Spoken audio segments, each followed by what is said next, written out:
Welcome to అమ్మ గోదావరి వంటలు. ఈరోజు మనం ఎంతో రుచిగా హెల్తీగా ఉండే ఒక రెసిపీ చూద్దాం.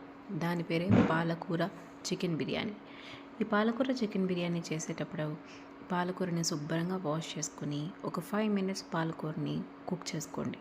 కుక్ చేసుకున్న తర్వాత దాన్ని అలా పక్కన పెట్టండి. పచ్చివాసన పోయేంత వరకు కుక్ చేసుకుంటే సరిపోతుంది. తర్వాత మీకు ఎంత చికెన్ కావాలో అంత చికెన్ తీసుకుని అందులో ఆ చికెన్కి కావాల్సిన పదార్థాలన్నీ వేసి మ్యారినేట్ చేద్దాం. ఏమేమి వేసామో చూద్దాం. స్టార్ట్ చేశారంటే మీకు మర్చిపోకుండా ఉంటారు. కాబట్టి పసుపు, ఉప్పు, అల్లం వెల్లుల్లి పేస్టు, నిమ్మకాయ రసం, పెరుగు, ఆ చికెన్ మసాలా, గరం మసాలా, ధనియా మసాలా, జీలకర్ర పౌడర్, ఇవన్నీ కాకుండా ఏదో ఒక మసాలా పౌడర్ యూస్ చేసుకోండి, సరిపోతుంది. చికెన్ మసాలా కానీ గరం మసాలా కానీ ఎక్కువ ప్రిఫర్ చేస్తానండి నేను.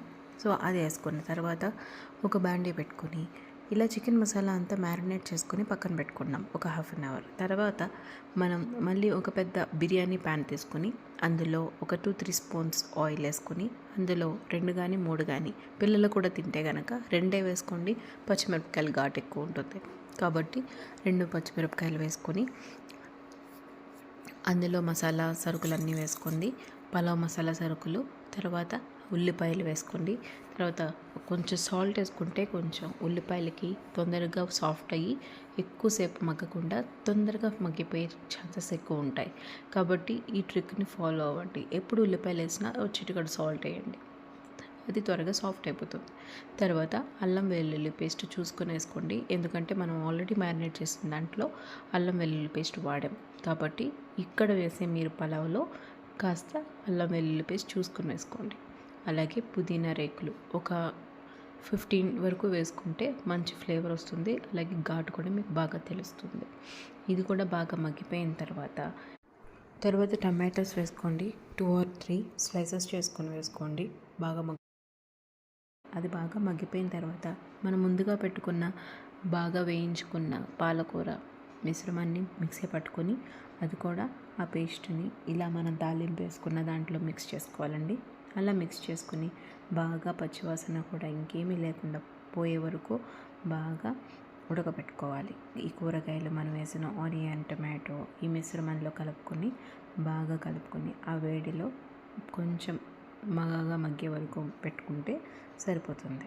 పాలకూర బాగా ఉడికిపోయిందండి. మనం ఇందులో మ్యారినేట్ చేసుకున్న చికెన్ మొత్తం వేసేసుకుని బాగా కలుపుకోండి. మొత్తం ఆ చికెన్ కన్సిస్టెన్సీ ఈ మనకున్న పాలకూర పేస్ట్ అంతా కూడా ఈ చికెన్లో బాగా కలిసేలా కలుపుకోవాలి. బాగా కలుపుకున్నామండి. ఇలా మొత్తం అంతా కలిసేలాగా ఒకసారి కలిపేసుకున్న తర్వాత ఇది మొత్తం దగ్గరికి అయిపోయిన తర్వాత చికెన్లో ఉన్న వాటర్ అంతా కూడా బయటకు వచ్చేస్తుంది. ఇలా కొంచెం బయటకు వచ్చినప్పుడు కాస్త మూత పెట్టుకొని బాగా మగ్గించుకోండి. ఒక 5 మినిట్స్ తర్వాత మళ్ళీ ఉడికిందో లేదో టెస్ట్ చేసుకొని ఇంకొంతసేపు ఉడికించుకోవడానికి ప్రయత్నించండి. అలాగే ఉడికించుకున్న తర్వాత మొత్తం చూసారు కదా, చికెన్లో ఉన్న వాటర్ అంతా కూడా బయటకు వచ్చేసి ఈ పాలకూర మిశ్రమం అంతా కూడా చక్కగా ఒక మంచి గ్రేవీ లాగా కనిపిస్తుంది. చూసారు కదా ఎంత చక్కగా మొత్తం ఉడికిపోయిందో. ఇప్పుడు మనం కడుగు పెట్టుకున్న బియ్యాన్ని అందులో వేసి మిక్స్చర్ చేసుకుందాం. ఇది సేమ్ పలావ్ రెసిపీ టైప్ అండి, కాకపోతే మనం ఇందులో పాలకూర మాత్రమే యాడ్ చేసాం.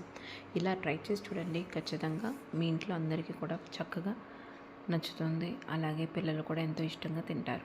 మరీ ఎంత స్పైసీ ఉండదు, అలా అని చెప్పగా కూడా ఉండదు. అందరూ చక్కగా ఇష్టపడే తినే ఫుడ్లో ఇదొక రెసిపీ అండి. ఇలా ట్రై చేసి చూడండి, ఖచ్చితంగా చాలా బాగుంటుంది. అలాగే మనం ఇప్పుడు వేసుకున్న బియ్యంలో కాసేపు ఉడికించుకొని కొంచెం బియ్యం కూడా బాగా ఉడికేలాగా చూసుకొని మనం 1 గ్లాసు బియ్యం వేసుకుంటే 2 గ్లాసులు వాటర్ వేసుకోండి.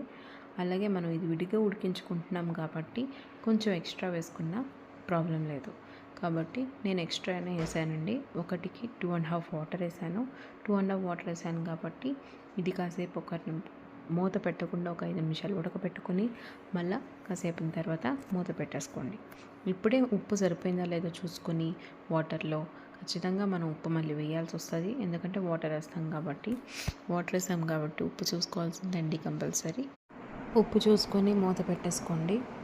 అలాగే నేను ఇక్కడ చూపిస్తున్నట్టు ఈ పచ్చిమిరపకాయలు పచ్చి వేసుకుంటే కొంచెం మీకు ఘాటు ఫ్లేవర్ కూడా బాగా తెలుస్తుంది.